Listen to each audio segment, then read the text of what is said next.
Halo pemirsa, kalau di Indonesia mempunyai Pulau Seribu dan Pulau Bali yang dijuluki Pulau Dewata, Amerika ini mempunyai Pulau Perawan atau yang lebih dikenal dengan nama Virgin Islands.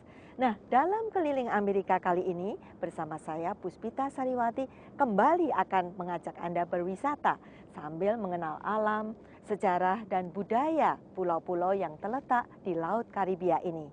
Untuk yang pertama, mari segera kita kunjungi sebuah ekoturisme yang ada di Taman Nasional di Saint John. Pulau Saint John hanya 30 menit naik perahu dari Saint Thomas. 2/3 pulau ini adalah taman nasional dan memiliki pantai yang cantik di dunia.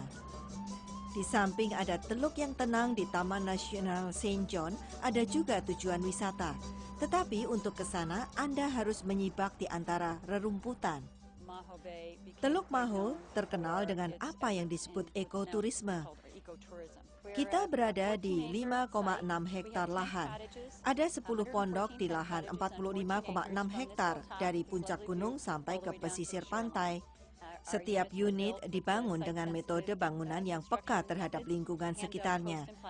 Kami masih mempertahankan pepohonan untuk memberikan keteduhan dan habitatnya seperti burung, kupu-kupu, kepiting darat agar lingkungannya tidak rusak kalau kita tempati.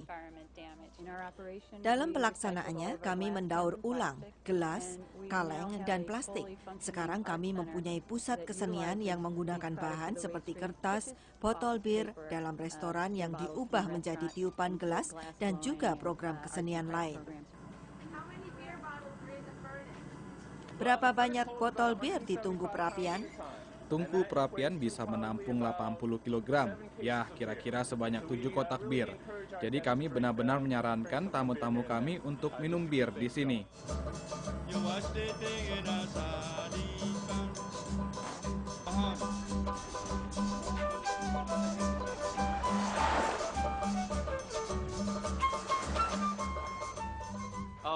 Oh, di sini seperti surga, tidak ada yang peduli, asalkan Anda bisa menyesuaikan diri.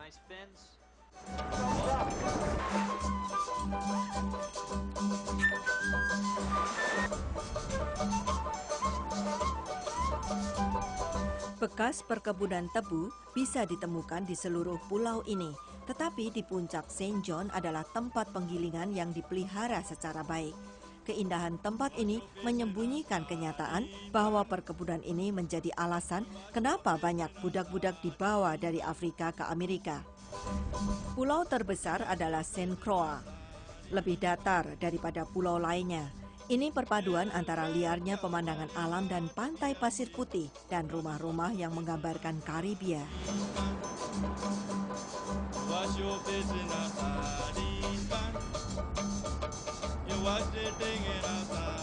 Bendera yang terlihat di sekitar pulau melambangkan 7 kunci kekuasaan selama lebih dari 4 abad.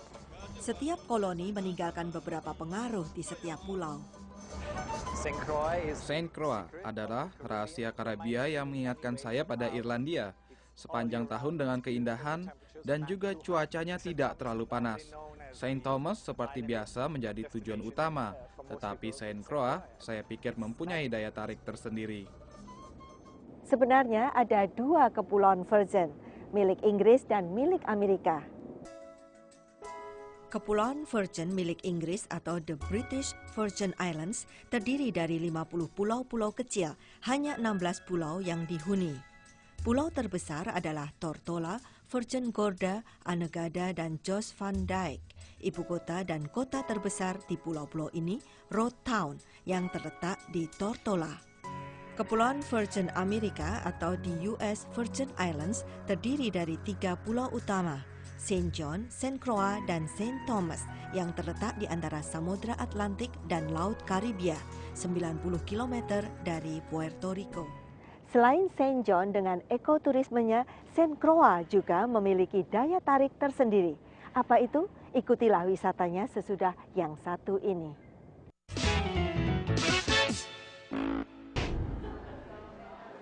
Pemirsa, kalau kita minum jenis minuman apapun yang manis, pasti teringat akan bahan pemanisnya kan?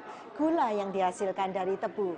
Nah, di sebuah pulau yang bernama Saint Croix di Virgin Islands, terdapat banyak sekali penggilingan tebu pada masa lalu.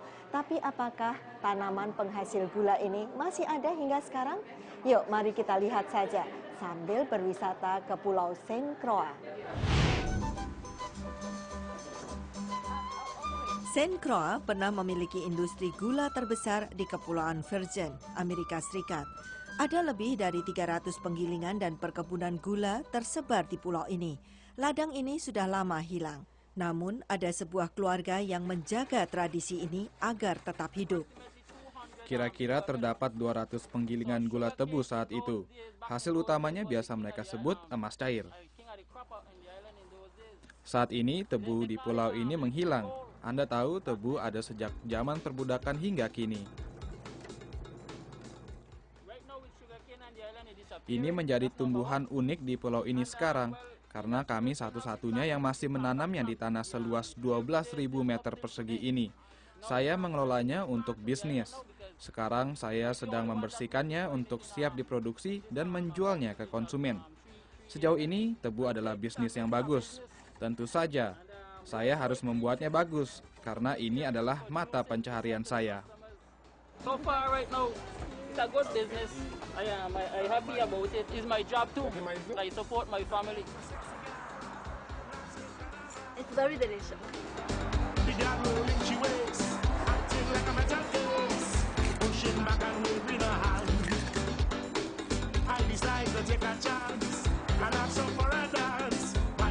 Pada masa kolonial, para budak terbiasa dengan kehidupan keras di ladang dan menggiling tebu ini.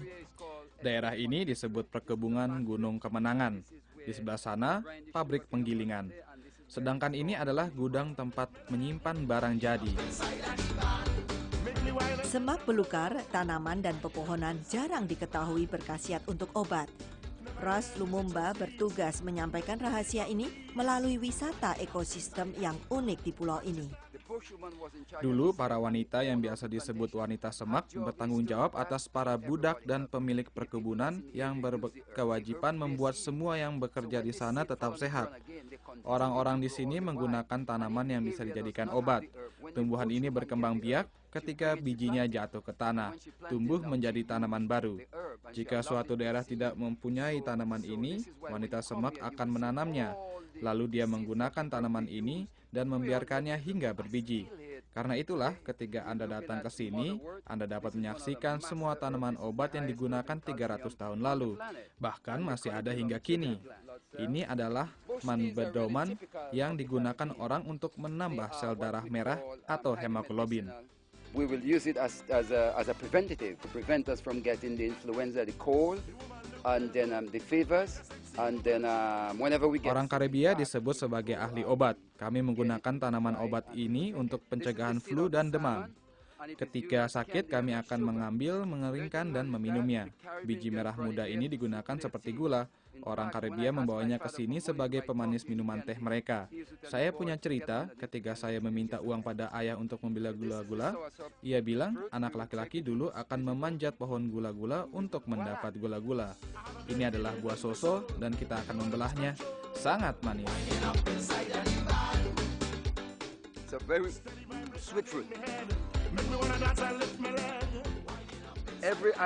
Setiap wanita pulau mengetahui kalau mendapati seorang anak yang sukar tidur, mereka menaruh 3 lembar daun ini di air mendidih dan meminumkannya untuk anak ini pada malam hari, dan mereka akan tertidur pulas.